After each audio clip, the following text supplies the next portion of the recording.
नई कहानी देखने के लिए चैनल को सब्सक्राइब करें और बेल आइकन दबाना ना भूलें।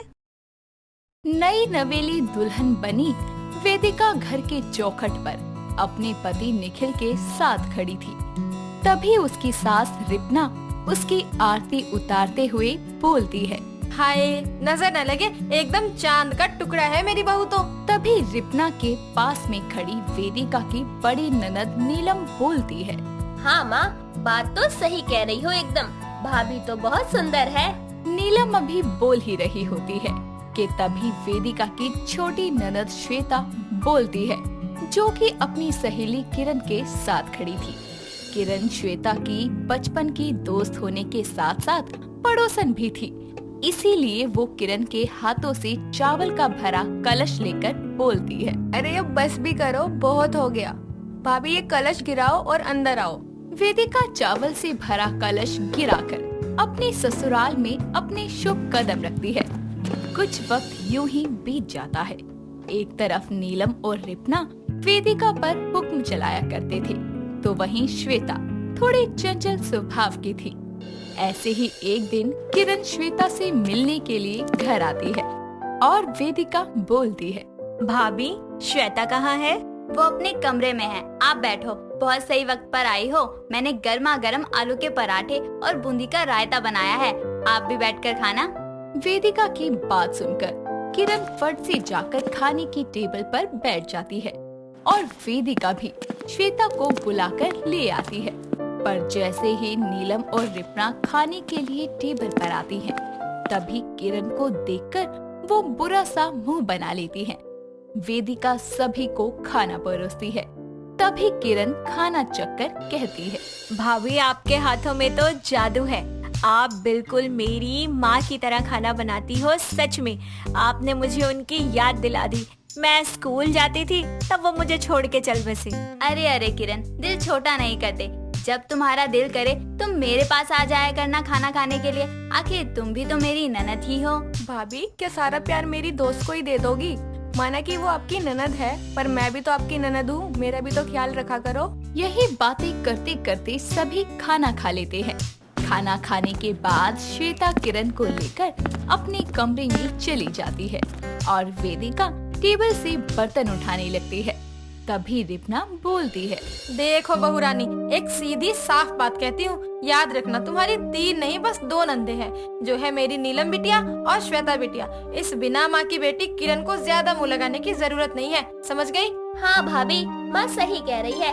आपके अंदर जो अभी कुछ देर पहले उसकी भाभी वाली या माँ वाली ममता उमड़ रही थी ना, उसे आप अपने तक ही रखो तो ज्यादा अच्छा होगा, नहीं तो आप भी हमारे घर से बाहर नजर आओगी। इतना कहकर दोनों माँ बेटी मुंह बनाकर चली जाती है। कुछ देर बाद किरण भी घर से चली जाती है।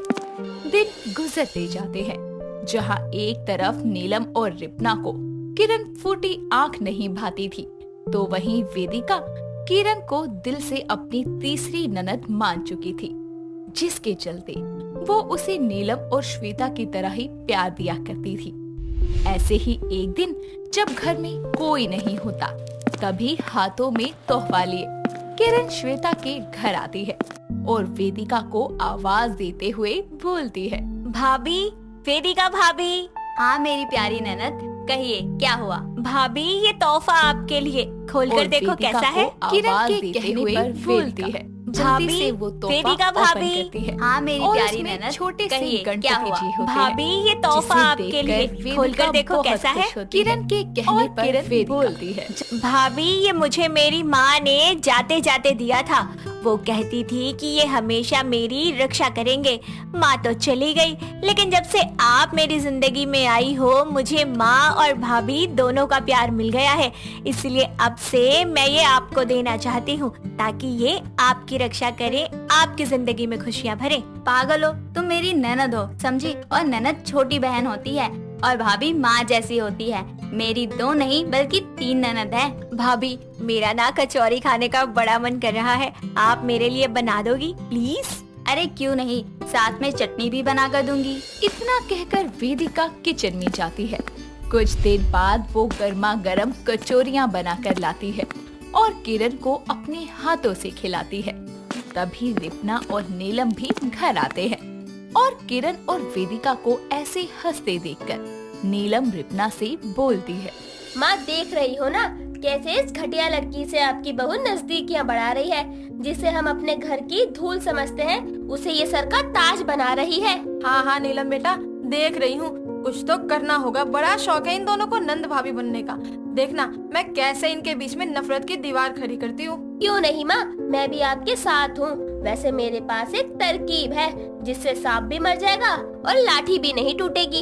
इतना कहकर नीलम अपनी माँ को सारा प्लान बताती है, जिसके बाद दोनों माँ बेटी घर के अंदर जाती है और वेदिका एकदम से नीलम और रिपना को देखकर घबरा जाती है। तभी नीलम बोलती है, अरे भाभी क्या हुआ? आपके चेहरे की हवाइयाँ क्यों उड़ गई, जैसे आपकी कोई चोरी पकड़ी गई हो। अरे किरण बेटा, तुम कब आई? जी आंटी जी, बस थोड़ी देर पहले ही आई हूँ। भाभी से मिलने का मन किया तो आ गई। किरण सुनो, अगले हफ्ते श्वेता का जन्मदिन है। माँ और मैं तो काम में थोड़ा बिजी होंगे, तो अपनी भाभी के साथ मिलकर तुम्हें ही सारी तैयारियाँ करनी है। अरे कोई नहीं, ये भी कोई कहने की बात है। तुम तो किस्मत वाली हो, 2 नंद पे 1 नंद फ्री मिल गई, वो भी इतनी प्यारी। तुम तो 3 नंदों वाली हो गई। जी माँ जी, सच में किरण बहुत प्यारी है। ठीक है, मैं चलती हूँ। बाय दीदी, बाय आंटी, बाय भाभी। इतना कहकर किरण वहाँ से चली जाती है। ऐसे ही कुछ दिन बीतते हैं। एकदम से किरण के प्रति बदला हुआ रिपना और नीलम का स्वभाव वेदिका को कुछ खटकने लगता है, पर वो किसी को भी इस बारे में कुछ नहीं बताती, बस चुपचाप अपने कामों में लगी रहती है। ऐसे ही श्वेता के बर्थडे का दिन आता है और किरण घर आती है, जिसके बाद वेदिका के साथ मिलकर श्वेता को सरप्राइज देने की वो तैयारियां करने लगती है। तभी हाथों में सोने का हार लिए हुए नीलम वहाँ आकर बोलती है, भाभी ये लो सोने का हार, ये श्वेता को तोहफे में देना है। मैं और माँ जरूरी काम से बाहर जा रही हैं, शाम तक आ जाएंगे। आप किरण के साथ मिलकर सारी तैयारी कर लेना। नीलम और रिपना बाजार चली जाती है। किरण और वेदिका श्वेता के बर्थडे की तैयारियां करने लगते हैं। वेदिका हार उठाकर अपने कमरे में रख देती है।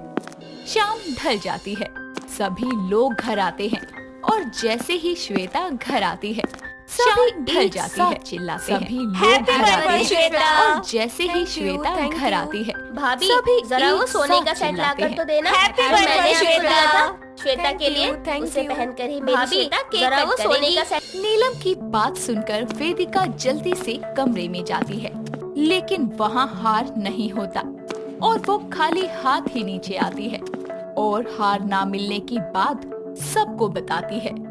ये सुनकर नीलम सभी के बैग चेक करती है। तभी किरण के बैग से वही नीलम को देने वाला सोने का हार निकल आता है और नीलम गुस्से से बोलती है, वाह वाह, ये सिला दिया है तूने हमारे प्यार का। जिस थाली में खाया उसी में छेद किया। निकल जा मेरे घर से बाहर। आज के बाद अपना ये चेहरा हमें मत दिखाइयो, समझ गई? नीलम किरण को धक्के देकर घर से निकाल ही रही होती है कि तभी वेदिका बोलती है, बस करो नीलम दी, और कितना झूठ बोलोगी। आप बाजार का बहाना बनाकर घर से बाहर गई और फिर पीछे के दरवाजे से अंदर आकर हार किरण के बैग में डाल दिया। मैंने ऐसा करते हुए आपको देख लिया था। अब कितनी गिरी हुई हो दीदी। वो एक बिन माँ की बच्ची है, बिना कुछ सोचे समझे आपकी हर बात मान जाती है। बदले में एक प्यार ही तो मांगती है आपसे, उसमें भी आप छी। सच में दी, मुझे शर्म आती है ये कहते हुए कि आप मेरी 3 नंदों में एक हो। अपना सारा सच बाहर आ जाने के बाद नीलम की नजरें शर्म से झुक जाती है। साथ ही रिपना को भी अपनी गलतियों का एहसास होता है।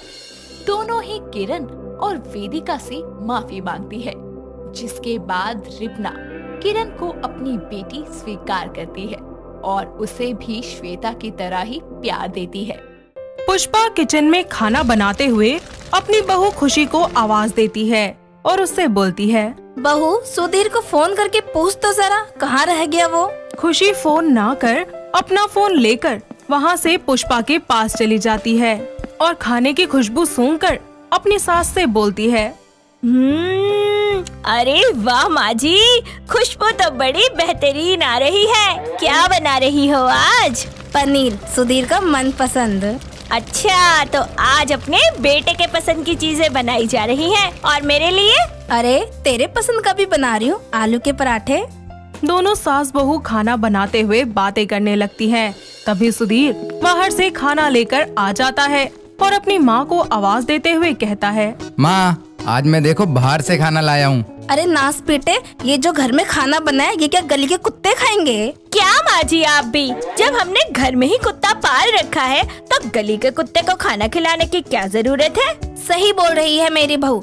और जब तू बाहर से खाना ला ही रहा था तो हम दोनों में से किसी एक को बता तो सकता था। माँ, मैंने आज ही सुबह आपकी लाडली बहू को बताया था। यकीन नहीं है तो खुद ही पूछ लो। बहू, तूने मुझे बताया क्यों नहीं? ओ, मैं तो भूल ही गई थी, सॉरी। खुशी की इस हरकत के लिए पुष्पा उसे एक माँ की तरह डांटती है और खुशी भी एक बेटी की तरह उसकी सारी बातें मान लेती है।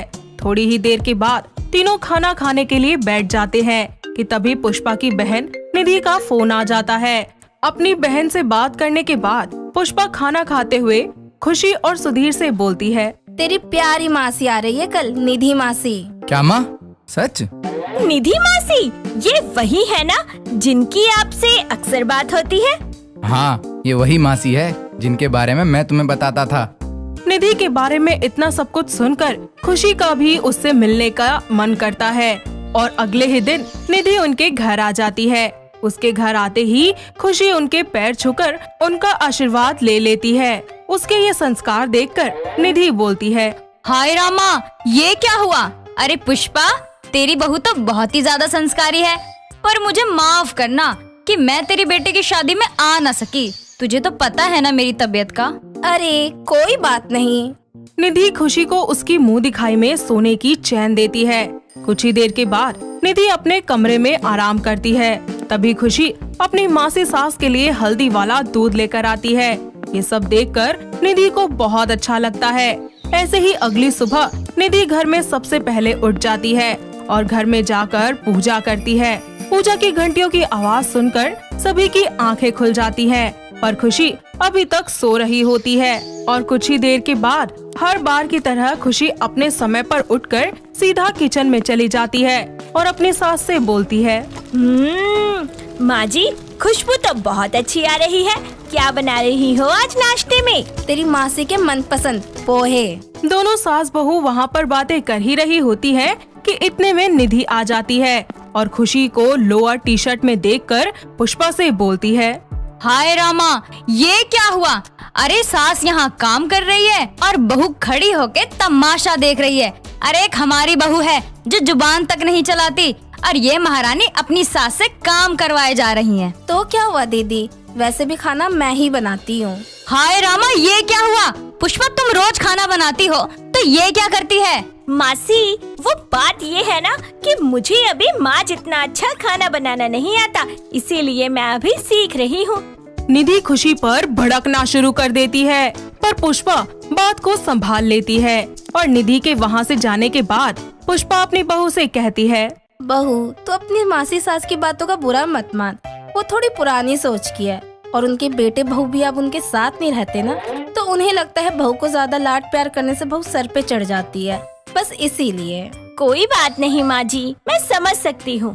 दोनों सास बहू बातें करके एक दूसरे को गले लगा लेती है, पर निधि ये सब देख लेती है और उन दोनों सास बहू के बीच फूट डलवाने के बारे में सोचती है, जिसके लिए वो पुष्पा और खुशी के किचन से जाने के बाद निधि वहाँ जाकर खाने में नमक डाल देती है।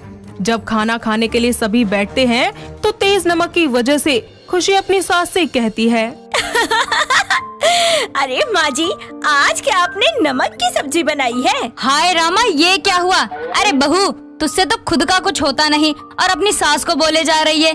देख ले पुष्पा, ये है तेरी बहू। बहू, मैं तेरी सास हूँ, इस घर की नौकरानी नहीं जो तुम मुझसे ऐसे बात करेगी। पुष्पा ये बोलकर वहाँ से चली जाती है, जिसके बाद निधि उसके पास जाकर उससे कहती है, हाय रामा, ये क्या हुआ? देख ले पुष्पा, मैंने तो तुझे पहले ही बोला था कि बहू बहू होती है, बेटी नहीं। पर तुझे भी तो मेरी एक भी नहीं सुननी थी। निधि पुष्पा को अकेला देखकर उसको खुशी के खिलाफ भड़काती है, पर खुशी यह सब देख लेती है और समझदारी के साथ अपनी सास के पास जाती है। उसको देखकर निधि अपना मुंह बनाकर वहाँ से चली जाती है।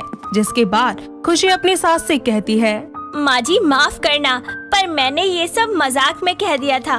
मेरा आपको ठेस पहुँचाने का कोई इरादा नहीं था। पर ठेस तो लगी है ना बहू, अगर आज मेरी जगह तेरी माँ होती। माँ जी मैं आपको अपनी माँ मानती हूँ, बस इसीलिए बोल पाई। अगर सास मानती तो शायद कुछ न कहती। खुशी अपनी सास को गले लगा लेती है। जिसके बाद वो अपनी सास को हंसाने के लिए उससे कहती है, पुष्पा आई हेट टीयर्स रे। खुशी का प्यार देखकर पुष्पा भी ज्यादा देर तक उससे नाराज नहीं रह पाती और अपनी सास को खुश करने के लिए खुशी अपनी सास से कहती है, माँ जी आज आप बोलिए, आपको क्या खाना है?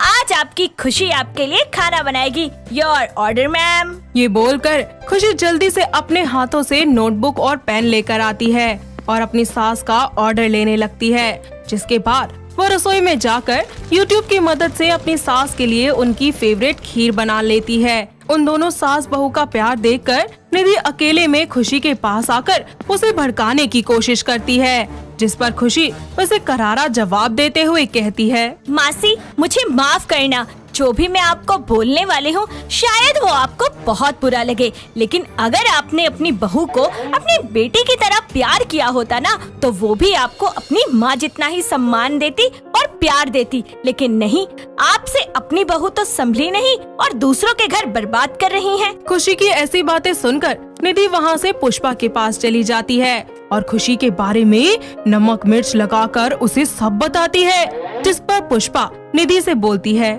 दीदी मैं और मेरे बेटे बहू आपकी बहुत इज्जत करते हैं।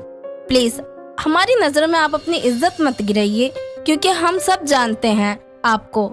जब तक आप अपनी सोच नहीं बदलोगी आपको अपनी बहू अच्छी नहीं लगेगी।